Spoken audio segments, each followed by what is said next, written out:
sniper known as Quiet is lurking in the Afghan wilderness. This Quiet has performed a string of hits on Soviet officers. The attacks always occur in the same area, but sweeps of the area turn up no traces whatsoever. They've even posted guards, but they never spot a thing.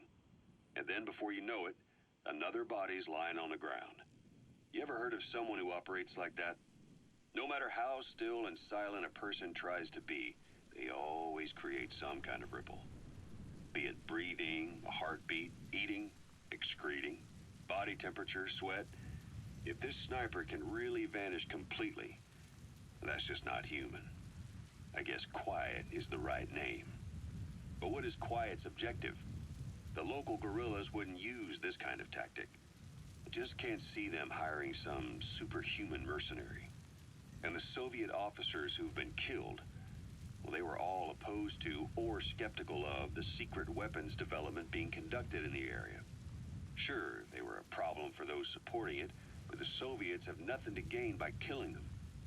So we have an assassin with superhuman combat skills who isn't working for the guerrillas or the Soviets. Miller has a theory that this sniper is a hitman for Cypher. He thinks it's time we silence Quiet for good. But I'm against the lethal treatment. I say we bring the sniper back alive and break that silence. Because even if this Quiet doesn't say a word, there's still plenty we can learn. Just remember this, boss.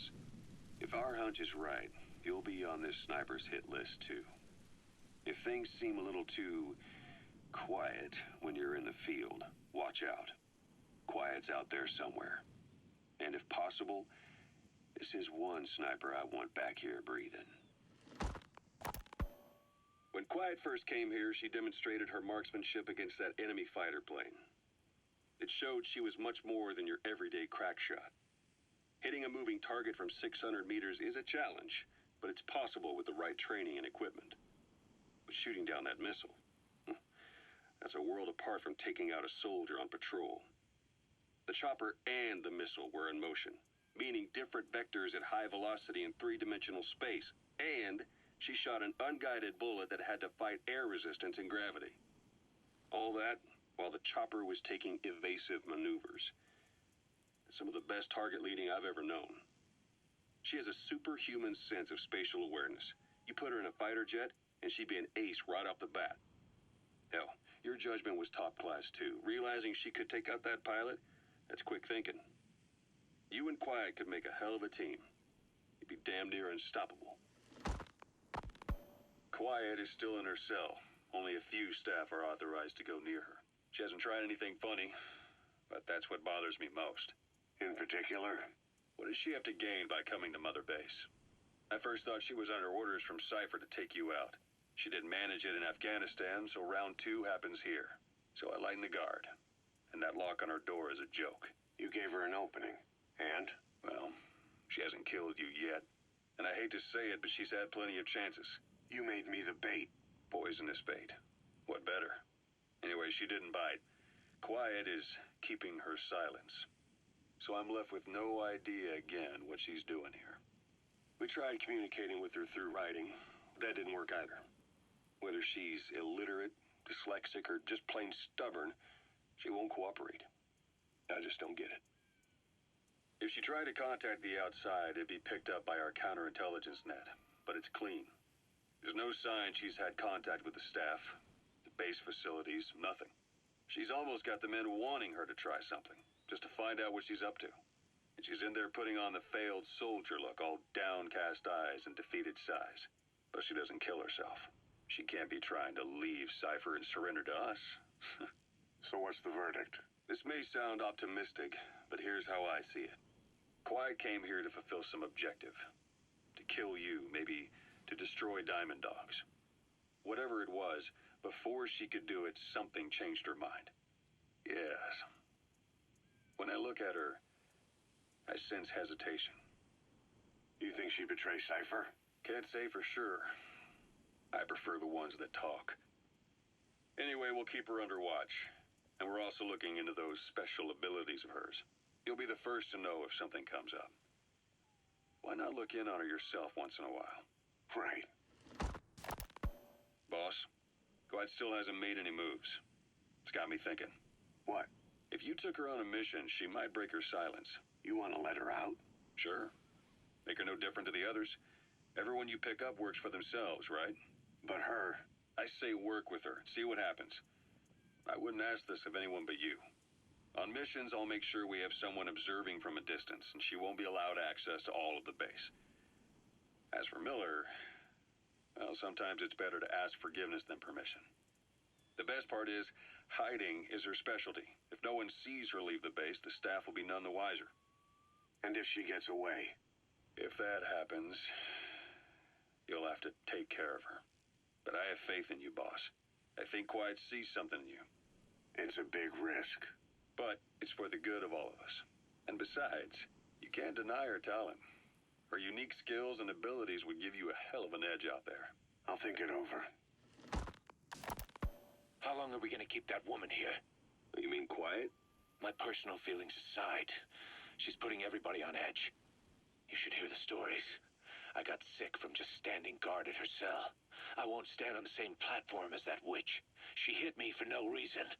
What is this, a private army or a kindergarten? The thing is, they're all serious.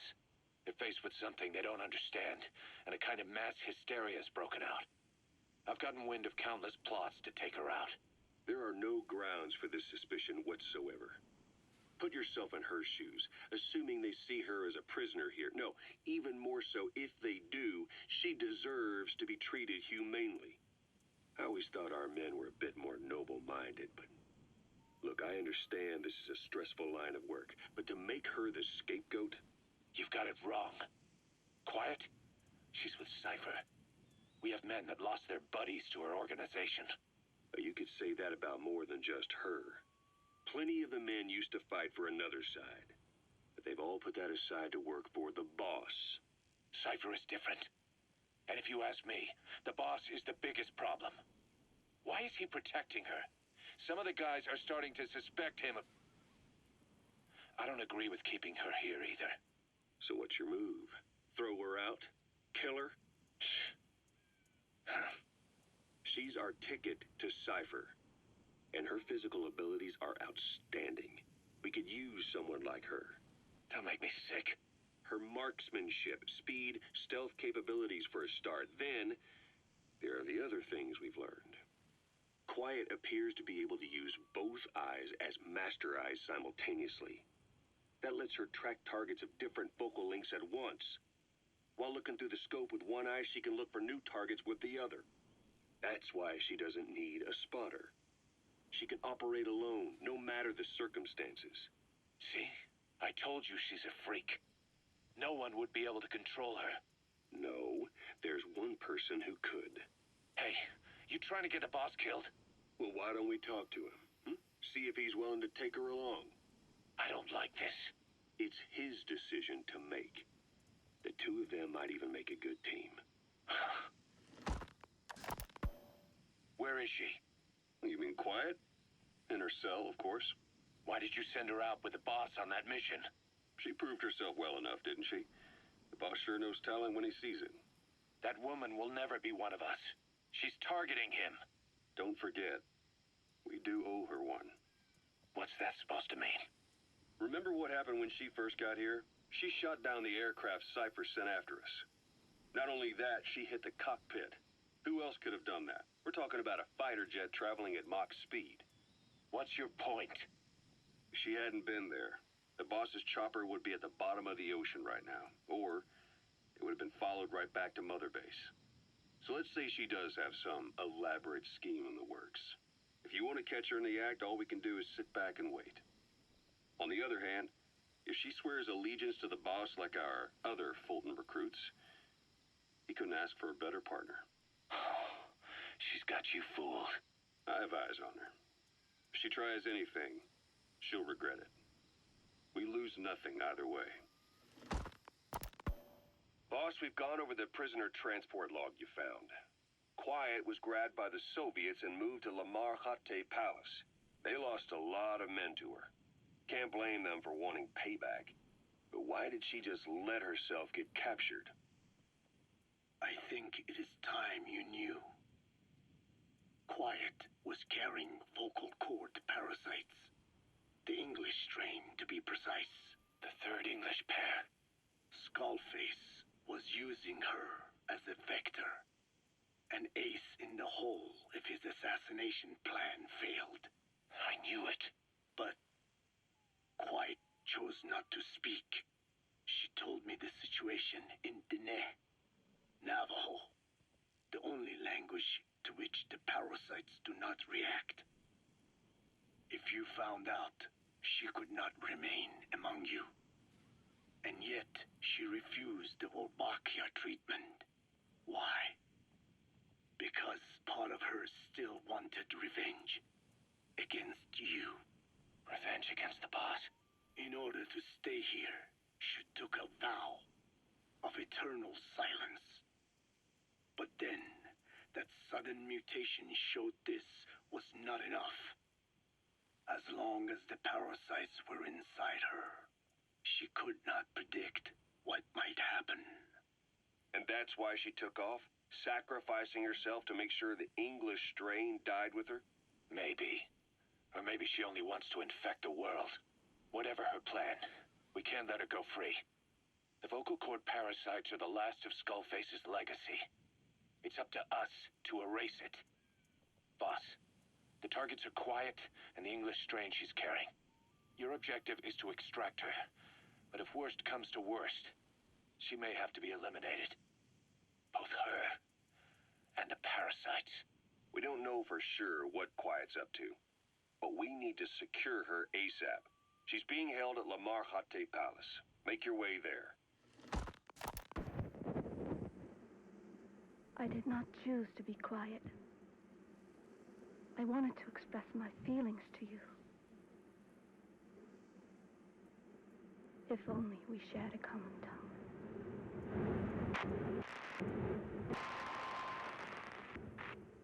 Vengeance was what drove me to them. The only language left to me, revenge. But the words we shared, no, that was no language at all. That is why I chose the language of gratitude instead and go back to silence. I am quiet. I am the absence of words.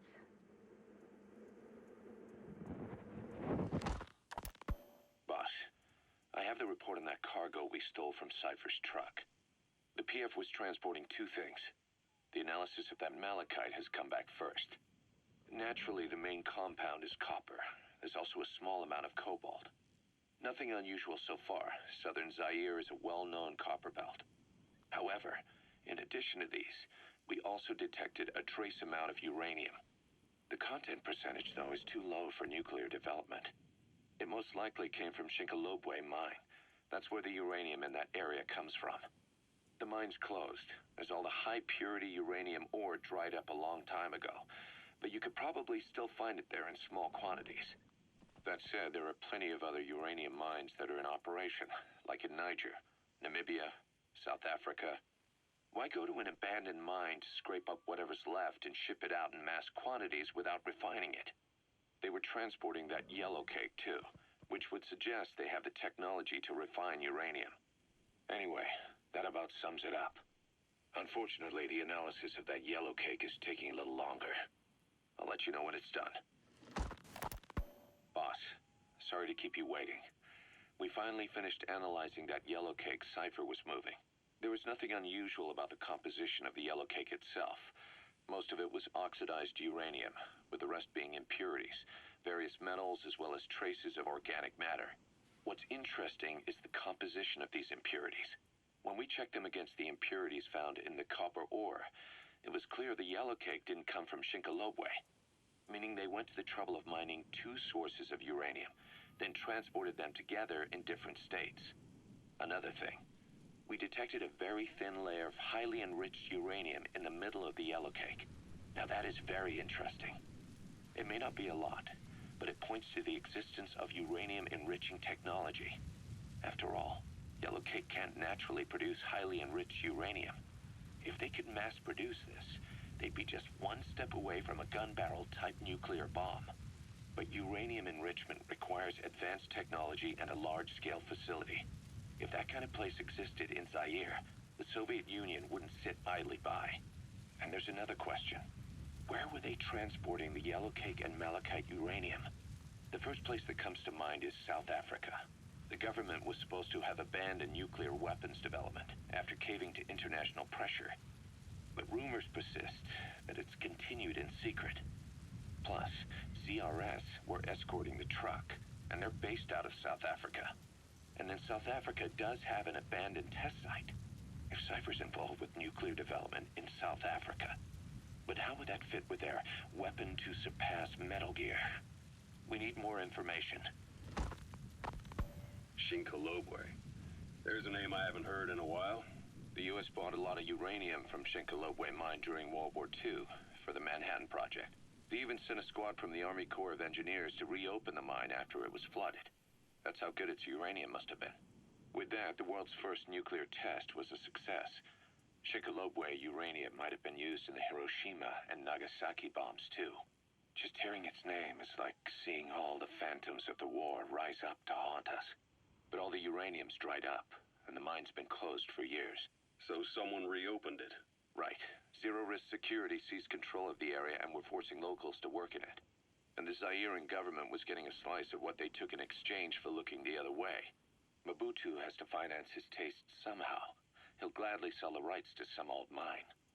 The question is, why would zero-risk security do this kind of thing? Or rather, why were their employers, Cypher, interested in an abandoned mine? They'd be getting trace amounts of uranium, yet to the naked eye it appears to be ordinary malachite, meaning security would be lax. Not a very efficient way of obtaining it, but easier to move. But how would they enrich it at its destination? Did the Yellowcake really have a layer of highly enriched uranium in it? Having trouble believing it? No. If they say it's real, then it's real. In which case, they might have some enrichment method that we don't know about. And this was to test it out? It's possible. And that would mean it's almost complete. Ever since the attack on your unit 9 years ago, the name Big Boss has become known the world over. What do you mean? Those of your men who survived traveled far and wide. They fought throughout the world. In fact, they're part of the reason we have all these PFs now. Every one of them suffered their own phantom pain from losing you. Talking about you wherever they went helped to heal their wounds. Your actions and words, your legend, has been told on every battlefield they've set foot on. Obviously, as the tales have spread, the truth's been distorted, painted over. Big Boss sacrificed himself to show us the threat that Cypher poses. He sounded a warning, so it goes. A warning? Too much power destroys the hands that hold it.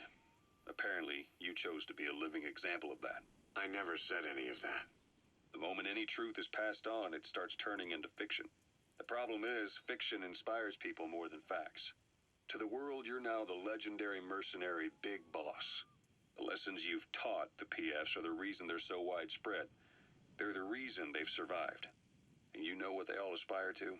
To one day go nuclear, just like you did, and stand up to Cypher. Of all the stupid things you could do.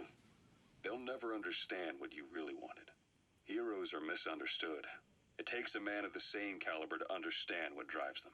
Bottom line is, these guys want to be like their hero, Big Boss. And deep down, they all have their eyes on nuclear weapons. They say that a nuke is the only means of standing against Cypher. But these days, it's becoming little more than a slogan to rally the troops and survive in a cutthroat business. Currently, there are 3 major PFs who've expanded into Central Africa. CFA, Rogue Coyote, and Zero Risk Security. HEC's investigations have shown there's almost no overlap between their areas of operation. It's not so much a turf war, more like they have a gentleman's agreement. If you do cross paths with them, you probably won't have to face more than one at a time. Still, don't expect a walk in the park. The CFA, Contract Forces of Africa. These guys are a major player. Their head office is in Pretoria, South Africa. That's also where the South African Defense Force is headquartered. We think the two are closely connected. An HEC investigation revealed that most of the CFA's operators are former SADF soldiers. South Africa has been locked in struggles with neighboring regimes for years. That means constant action. And we know better than anyone that's the best kind of training. A company drawing its recruits from hardened military vets. You can bet they know how to handle themselves. Do not underestimate them. Within the CFA is a company of soldiers made up mainly of locally hired operators. They speak Afrikaans to communicate with personnel from the CFA. But if you notice any speaking the local language, that's them. Though hired from the local population, they were originally part of a paramilitary group, so they'll have plenty of combat experience. And unlike their days shooting junkyard rifles out of beat-up pickup trucks, the CFA now supplies them with the latest gear from the West. On top of that, they've been combat trained by the South African Army. All that adds up to a much stronger fighting force. So don't brush them off. Look at the Angola-Zaire border region. The East bank of the Munene River in particular. It's a microcosm of a problem that stretches all across Africa. There's a civil war going on in Angola, fought between the government MPLA and the Western-backed UNITA. Zaire is still a dictatorship under President Mobutu, but numerous uprisings have broken out in its remote regions. With all the trouble elsewhere keeping their hands full, neither government has control over their side of the border. They depend on militias and PFs, as do the rebels. Government forces, guerrillas, militants, groups of all shapes and sizes hawk whatever resources they can to hire PFs. Conflict brings PFs. PFs expand the war zone, and more conflicts erupt in a continuous chain reaction. Sounds like our kind of work. Mother Base could grow by leaps and bounds. Hard to believe how many of those bipedal weapons have popped up around Africa. When did that start? No more than 6 months ago. Didn't really hit me until I came here. They're not supposed to be in use yet. Emmerich says they were still doing the last round of fine-tuning. The doctor has no idea. His research has already hit the black market. Both sides of the Iron Curtain will have it by now. Even so, they're spreading much too fast. Sure, the walker gears can operate in any terrain. Their mobility's just as good in the jungle as it is in the desert. That would come in handy in a place like Africa. They are modules that can one day be used as nuclear weapon systems. And with that in mind, the numbers are way too large. There must be another reason they're so widespread. Like what? It's all about needs. To small-time outfits like most of these private forces, this product is a dream come true. Hell, it goes beyond PFs. This is the ultimate weapon, the forbidden fruit, for anyone with an enemy to fight and people to defend. A nuclear deterrent. Exactly. Sounds familiar, huh? PFs are all operating off your playbook. You created these times. But could this be the new weapon in Africa that Emmerich talked about? If it is, why is Cypher letting everyone and his brother get their hands on one? What comes next? Selling nuclear weapons in the open? Making them public property? Why don't they give that a try? Then the next war really will be fought with sticks. Right. The man we're dealing with isn't foolish enough to make a suicide pact with the world. So, what is Cypher really up to? Zero-risk security aren't as hardcore a military outfit compared to the other two PFs in this region. The company sends operators to conflict regions around the world, not just Africa. They have decades of combined experience. They're also based out of South Africa. Their headquarters is in Johannesburg. A lot of their work involves corporate security for South African companies, but a good number of their operators are retired South African military. So don't mistake them for a bunch of security guards. Rogue Coyote operates mainly out of Africa these days. Of the three PFs, they're the smallest. However, they scooped up most of the Rhodesian SAS after the country collapsed 4 years ago. Picture their entire organization as one big special forces unit. With Rhodesia a British colony, the Rhodesian SAS had its origins in 22 SAS Sea Squadron. They started out as a group known as the Southern Rhodesia Volunteers, but in '51 they were incorporated into 22 SAS as members of the British Commonwealth and deployed to fight guerrillas in the Malayan Emergency. Even now, 22 SAS keeps the Sea Squadron designation empty in recognition of their service. In a way, you could say the SAS almost makes up the core of Rogue Coyote. Later on, they were bolstered by other talent, including former Cella Scouts and 32 Battalion. These guys are direct descendants of the best special forces in the world. They won't go down without a fight. Don't get careless. Kungenga Mine. A civil war's been going on in that region for the last 20 years. It's being fought by what are now two ethnic groups, the Buta and the Mbele. Originally, you could barely tell them apart, but the reason for the current armed conflict goes back to World War I.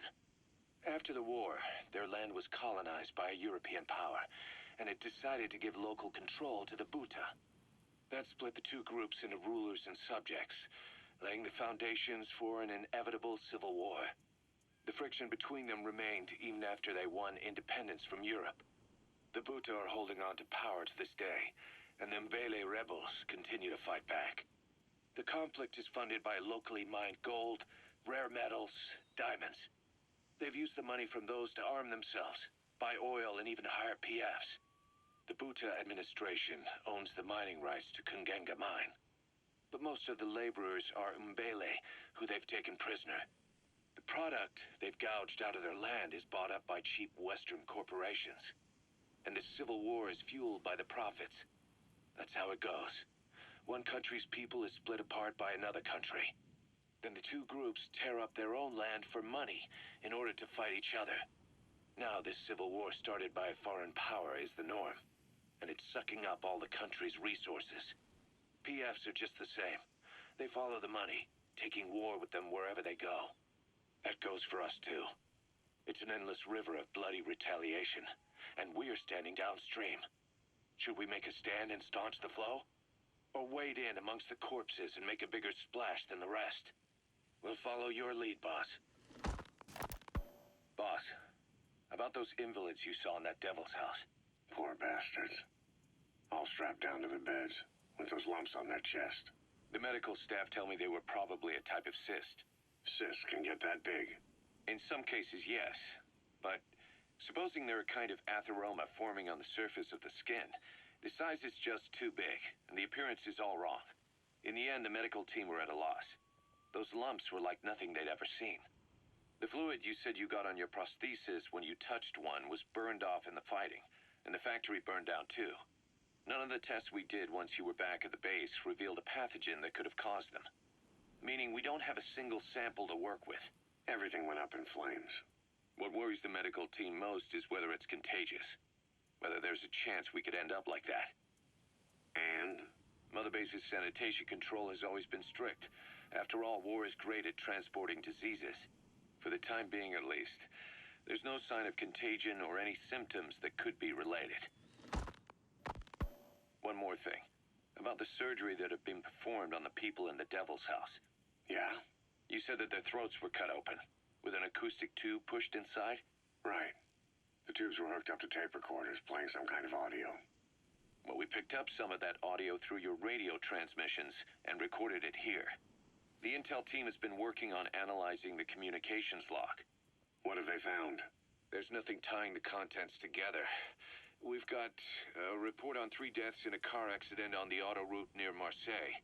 Protests outside the Libyan embassy in London, a press conference with the former Prime Minister of Sweden, a 4-month-old weather forecast for Balikpapan, and then commercials for appliances, cough syrup, and TV dinners. Assuming they're not all staged, they come off as recordings of your average public broadcasts. Public broadcasts? Just radio and TV signals? Yes, and from all over the world. We're looking into whether they're genuine or not, just to be sure. What else? A speech that sounds like it was recorded out on the street, and people chatting about how this year's tomato crop did. And there's nothing they have in common? We're partway through the cryptanalysis. That includes checking all audio ranges and running it backward and at different speeds. Then there's vocabulary breakdown for political suggestions, ideological common points. But I don't think it's going to get us anywhere. Where were the recordings made? There's nothing linking them from that angle either. Just like you reported, we've detected virtually every major language there is. French, German, Italian, Spanish, including South American accents. Then there's Russian, Hindi, Arabic, Portuguese, Mandarin, Cantonese, Japanese. They're nothing if not thorough. Well, I don't know if we've got them all covered. Ignoring the ones that have gone extinct, supposedly over 5,000 languages exist today.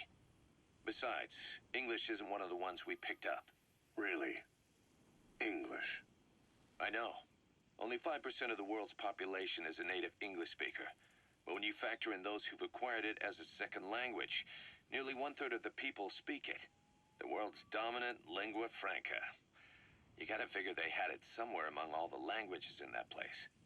No English. Bear in mind, we didn't hear everything that was played in that room. We couldn't isolate the more distant sounds due to static, and the program could have been set to change every day.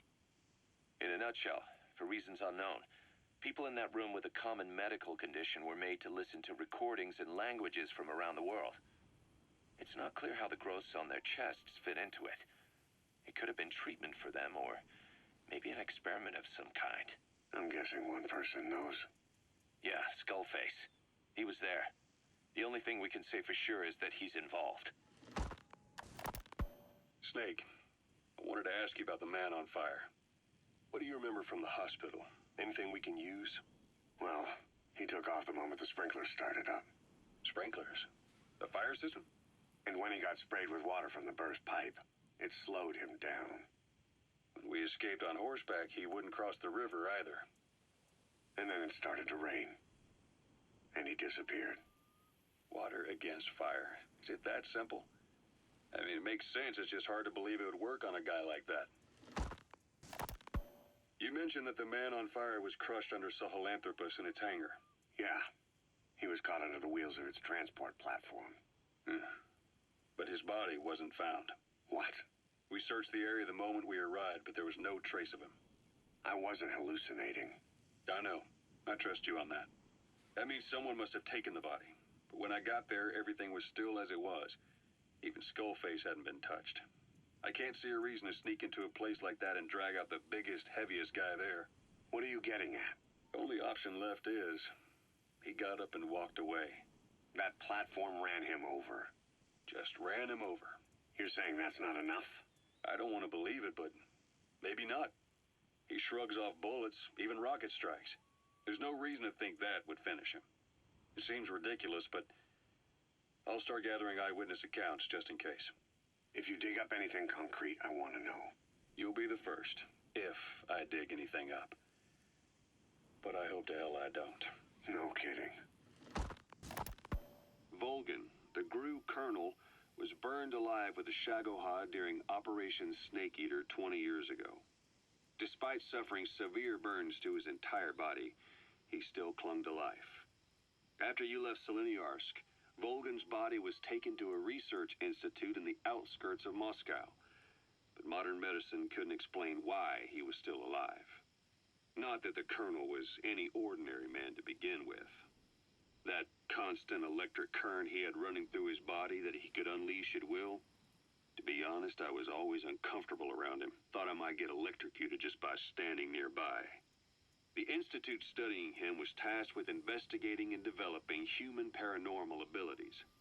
The comatose Volgan was used to further the Soviet Union's research into such abilities. But not long ago, the facility burned to the ground. And Volgan's body was never found among the rubble, even though the fire started in the room where they were keeping him. This occurred at around the same time you woke up. If Skullface was right, and a thirst for revenge can turn a man into a demon and keep the dead alive, then this man on fire who's been coming after us ever since you woke up, well, that just might be what's left of our old friend Volgan. It's not over yet. Back in '64, in Seleniarsk, you brought his plans for a utopia down in flames. That grudge is what's keeping him alive.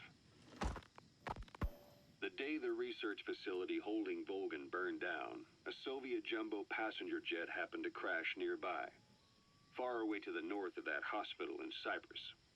On board the plane was a young boy who was being studied at the same facility. The plane fell to earth from over 8,000 feet, but the boy's body was the only one not recovered. At almost exactly the same time as the crash, Volgan awoke in that facility. According to the Research Institute's documents, the gifts this boy demonstrated included psychokinesis and telepathy. To protect his mind from being inundated with other people's thoughts, he always wore a kind of gas mask. A rudimentary form of psychic insulation, apparently. We don't know where this boy is, but if Skullface is connected to him, we may cross paths with him yet. This boy is part of a new age where nothing we understand about the world makes sense anymore. Don't let your guard down. About this OKB Zero Emmerich was talking about. Its location and features match the citadel in the mountains northeast of the Soviet base camp. Built during the time of Alexander the Great, it was left in ruins following one of Genghis Khan's campaigns. Its occupants changed time and again due to war, and it was expanded on more than one occasion. Ultimately, it fell into the hands of the Soviet philosophers. The Soviet army was using it as the headquarters of its Afghan invasion force. But it would seem that Skullface's connections with the philosophers gave him license to develop Sahelanthropus there. And that's what Emmerich was doing at the place, before he got the axe. But OKB is a designation the Soviets use for weapon design bureaus. There's no way they'd have one of those in Afghanistan. And, in principle, the numbers that follow OKB are always integers above 1. There is no 0. Perhaps this was a secret facility of the Soviet and Chinese philosophers dating back prior to World War II. Though it's more likely Skullface just picked a fake name that more or less fit the Soviets' pattern. He doesn't go there often, but he sure as hell won't miss this. They use the heliport on top of the tower for his visits. Start by heading for the heliport. Then wait for your chance to make contact with Skullface. It seems Sahelanthropus' armor is made from depleted uranium. That offers some serious protection. The U.S. military is planning on using it for its main battle tanks, too. Maybe that's where Emmerich got the technology. Uranium? They're using nuclear fuel for armor now? No. What they use for nuclear fuel is uranium-235, which is extracted from natural uranium. Depleted uranium is a byproduct of that process, sort of like the leftovers, I guess. The garbage. Uranium-235 makes up 0.72% of natural uranium, whereas depleted uranium contains only 0.2%. What are the benefits of using it for armor? It's a pretty short list. Uranium's a heavy metal, like lead, meaning it can hold a greater amount of kinetic energy. But it also boasts a hardness closer to tungsten. That makes it an ideal material to use for, say, armor-piercing ammunition penetrators. But it's not the best choice for armor. Its volume is less than that of ceramics, but for an equal weight, you could end up with less protection. So why use it then? According to Emmerich, it came down to him being unable to source ceramics technology from a manufacturer. Plus, given that it's an upright walking vehicle, he wanted to reduce the bulk of certain areas. Despite all that, depleted uranium still makes for some tough armor, and Emmerich says it's been proven in live fire tests. It stops most Soviet tank shells. Emmerich didn't go with depleted uranium for Sahelanthropus' armor because of its strength. He had nukes in mind. Exactly. It's meant to use its body as the fuel component for a nuclear weapon. Sahelanthropus uses built-in uranium enrichment Archaea to melt its own body and extract uranium-235 from the depleted uranium in its armor. Those Archaea perform the enrichment in an extremely short time. The concentration jumps by a factor of several hundred, from 0.2% to over 90%. The end result being highly enriched weapons-grade uranium. Sahelanthropus' body itself becomes a nuclear bomb. Emmerich says if it were to self-destruct, the nuclear yield would be somewhere in the region of 15 kilotons. Since you need about 50 kilograms of highly enriched uranium to trigger a nuclear reaction, that would mean Sahelanthropus contains something like 23 tons of depleted uranium. That's not very much. No, it isn't. That's about what you'd expect to find in a main battle tank's armor. The point is, it can be transported anywhere, even use its conventional weaponry on the battlefield, and the international community will never suspect a thing. I just received word from the R&D team and the transport team out of Afghanistan. They finished installing Sahelanthropus on the base. It's ours now. All right. Don't let any of the staff touch that thing. Especially Emmerich. Of course. That guy's crush on Sahelanthropus is beyond a joke. Guess he really wants to see his tech stand on its own two legs this time. That's not gonna happen. I know it. So you've got no plans to make it operational again? Damn right. Boss, I want to hear it straight from you. Hear what? What the hell do you want with that thing? The drive is busted. It's not like it has a nuke on board. Even if the metallic Archaea could turn it into a nuclear weapon, all it can do is self-destruct. Sahelanthropus just isn't a weapon anymore. It'll draw unwanted attention without even being a deterrent. I know. The weapon's development strut sank 2 feet under that thing's weight. That's 1 year's drop in a single night. We've started on reinforcing the strut, but there's no guarantee it'll hold up if a storm hits. I know that, too. Boss, why keep it? It's a mark. Us Diamond Dogs, we don't have a country to call home. That means we have no past, nothing to prove that we lived. Every one of us threw it all away when we came here. Sahelanthropus is a symbol to show that the likes of us brought at least one crisis to its end. A mark in history. So we can't just fade away. It's of no practical use to us. But we still need it. A symbol of what we've done. I'm glad I sounded you out on this. Snake, on behalf of all of us, I want to thank you. I don't need gratitude. I need security. Keep Emmerich away from that thing. Roger that. Code Talker. What are the metallic Archaea? Volcanic craters spewing sulfur. Water hot enough to boil your skin off. Ocean depths of 800 plus atmospheres. Wastelands radioactive enough to kill you where you stand. There are groups of organisms that survive despite. No. Because of living in such environments. I've heard about them. Extremo something. Extremophiles. By selecting certain species, then subculturing and repeatedly modifying them, I created a metallic offspring of pure Archaea. They subsist on metals rather than organic matter.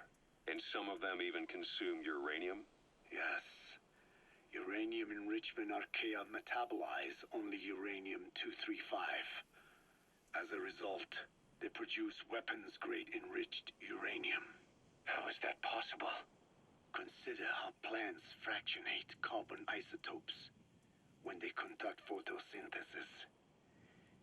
Nature possesses abilities beyond our imagination. So it was Archaea that brought down your chopper?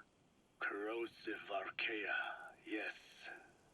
They oxidize metals, feeding off the energy in the electrons they receive. What became of the wreckage? We had the R&D team retrieve samples for study in airtight plastic containers, of course. Prudent. We shall extract Archaea from it in good time.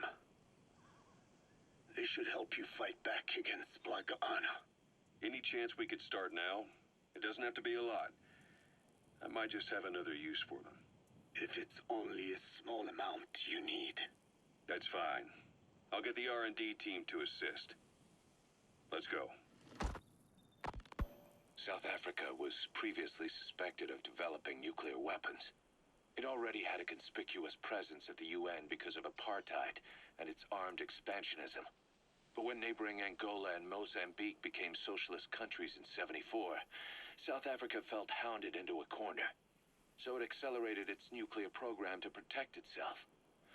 3 years later, the Soviets discovered a test facility, and 2 years after that, an American satellite observed a flash in the southern Indian Ocean. It said this was South Africa conducting a nuclear test with the help of a certain ally. Skullface used the situation in South Africa to get this ally to lend a hand. They both wanted nukes, so it was a mutually beneficial relationship. On the surface, anyway. I figure South Africa started getting serious about nuclear weapons production in '75. In '74, the government was still able to get by with bluffing that it had a nuclear arsenal.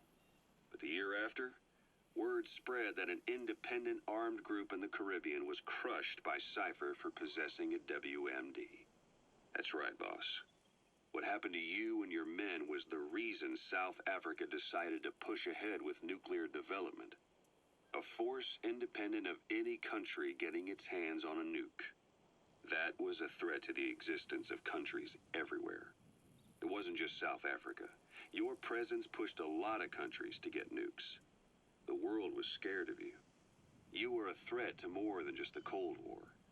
If nations are gears in a machine, you had the power to smash them loose and watch the whole world grind to a halt.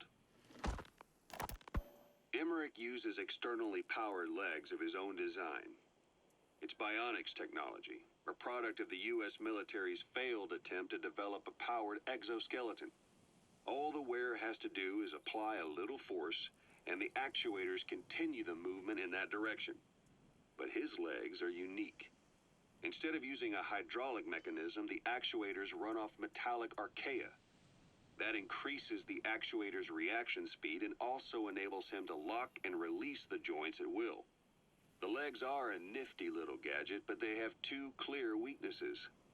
First, they're dependent on external power, maybe because he built them knowing he couldn't leave his lab. There's no internal battery. That's why they won't work if they aren't plugged in. Second, and this is more than just a weakness, the legs are directly connected to his bones. Could be to minimize signal loss and the order's output to the legs and the drive response from them. Either way, Emmerich has used bolts to attach load-bearing parts directly to his femurs, probably by mimicking surgical treatment for compound fractures and the like. But the end result is those legs and his body are fused together, and that appears to be how he's able to move them so precisely. But that also means that any shock to the legs would be delivered right to his bones by way of those bolts. The same is true if he encounters the corrosive metallic Archaea. If the corrosive Archaea ate into the exposed bolts, they'd reach the endoskeleton parts and eat through them too in the blink of an eye. The doctor's bones are full of holes to accommodate all the bolts. They're like sponges.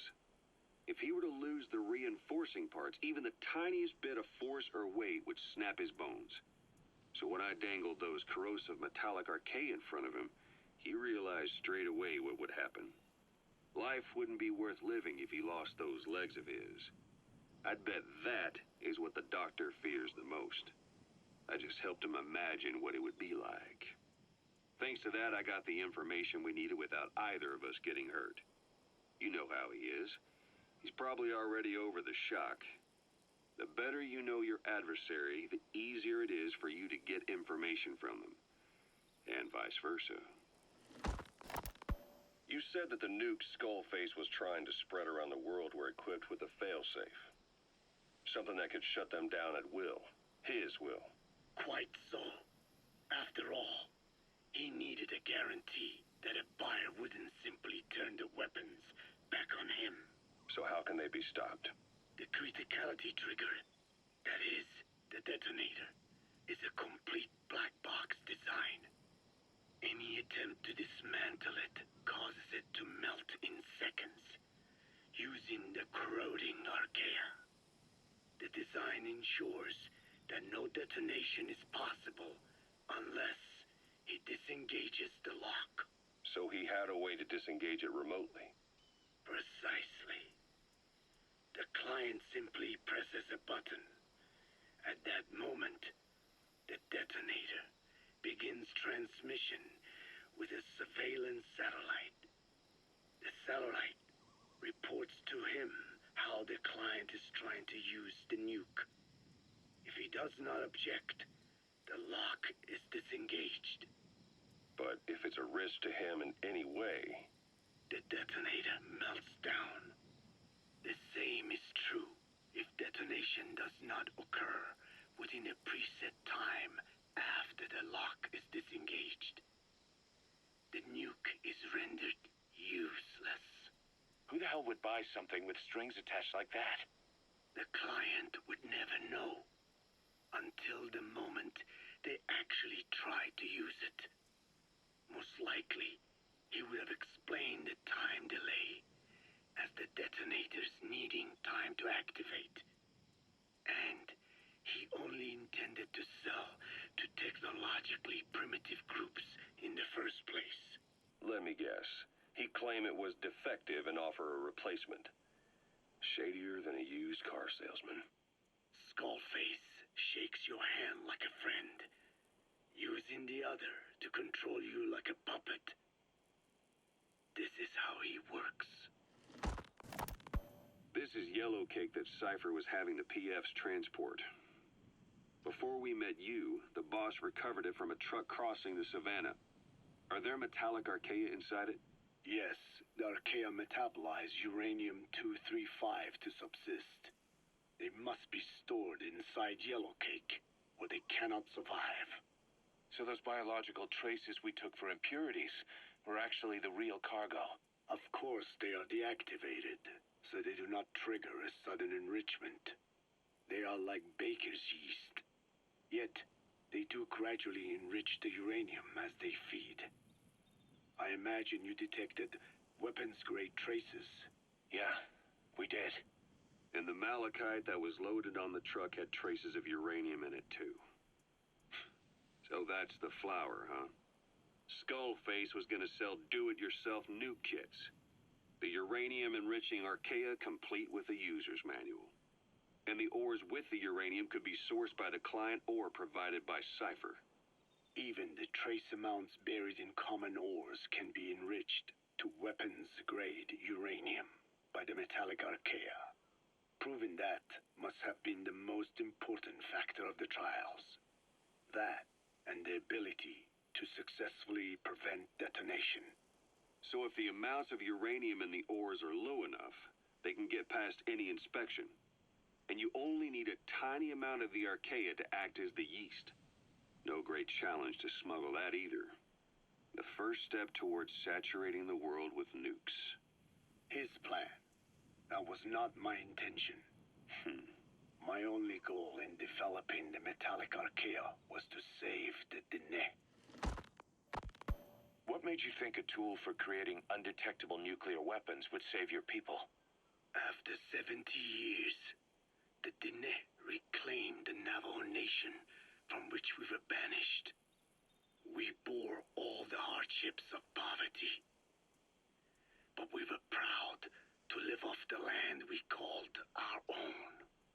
But in the moment the atomic bomb was dropped on Hiroshima, everything changed. I don't get it.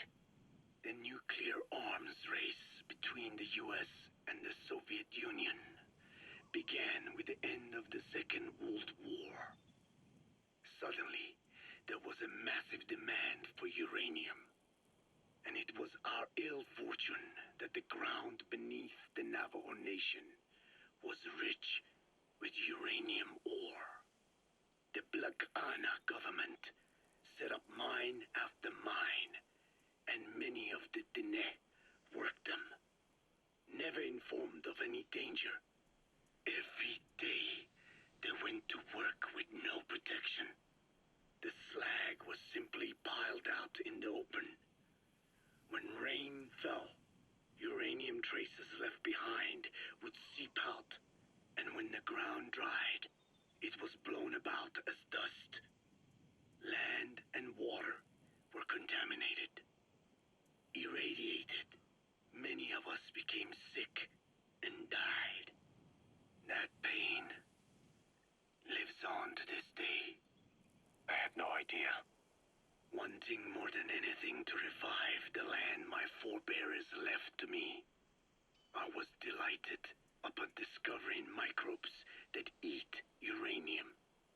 If they could be domesticated, I believed we could rid our land of uranium. Were you successful? No. The research called for funding on a colossal scale.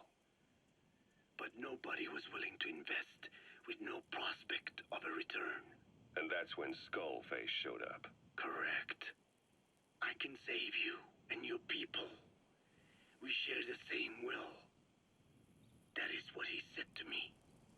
And I believed him.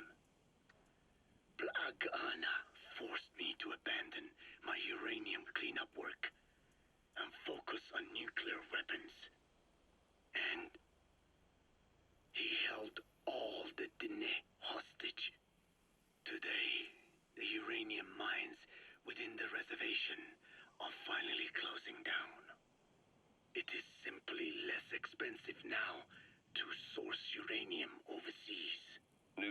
uranium's different places. But uranium is a tactical resource. To rely on a foreign country for it is a difficult decision to make.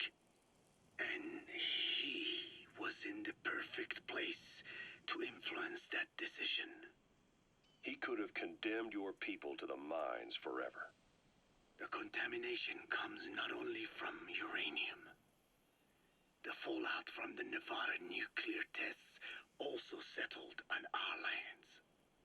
As if our fortune were not already bad enough, we are also downwinders. To save the Dene, I must complete my original research. 12 hours after exposure to the blood of a symptomatic colleague, I found myself making my way up the stairs to this room. And I am not alone. Everyone who's infected, we've all come up here wanting to get outside. I know full well I mustn't leave, given the possibility I'm infected. Yet, I can't contain this urge I feel inside me, like the alcoholic who tries to make any excuse for one more drink. Every step I took up those stairs filled me with this sense of bliss. I still have all my wits about me. It took no time at all to rewire the electronic lock and open the emergency exit. Then, just as I was about to set foot outside, I finally realized what was going on. This desire for freedom is not my own, but that of the vocal cord parasites inside me. They want the ravens to feed on us, pecking us to death, attracted by these sweet secretions. They have mutated to facilitate this. The sweet smell is powerful enough to attract even a species with such a weak nose. So, before the parasites take complete control, I must. Most of the staff in here are already infected. At least, everyone I've looked at is. Infection with this parasite causes a high fever in the pharynx. I have modified a pair of night vision goggles to react only to this temperature range. With these goggles, you can identify who is infected. Other infected will, like me, feel compelled to make it outside. If the ravens get their meal, they'll head for land next. That cannot be allowed to happen. The whole idea of the vocal cord parasites was that they'd only copulate once exposed to a specific language over time. But the parasites infecting our men in the laboratory laid their eggs straight away. The larvae were eating their lung tissue almost immediately. What kind of mutation was it? Those who were infected and cured still carried the vocal cord parasites in their throats. They were still there, but the males had been rendered female by the Volbachia, and copulation could not occur. So we thought, but it is the Volbachia that mutated. Not the parasites? You remember I told you the Volbachia attempts to maximize its number of female infected hosts? Yes, hence the male-to-female transformation. Precisely. But other Volbachia strains use different methods. Cytoplasmic incompatibility, killing the males, and parthenogenesis. Parthenogenesis? Aphids? Aphids use that to reproduce via females only. Very good. The females lay their eggs without a male present, creating clones themselves in explosive numbers. Parthenogenesis was originally a means for an organism to take maximum advantage of abundant resources by increasing its numbers. Certain strains of Wolbachia forced this to occur, to create more and more infected females.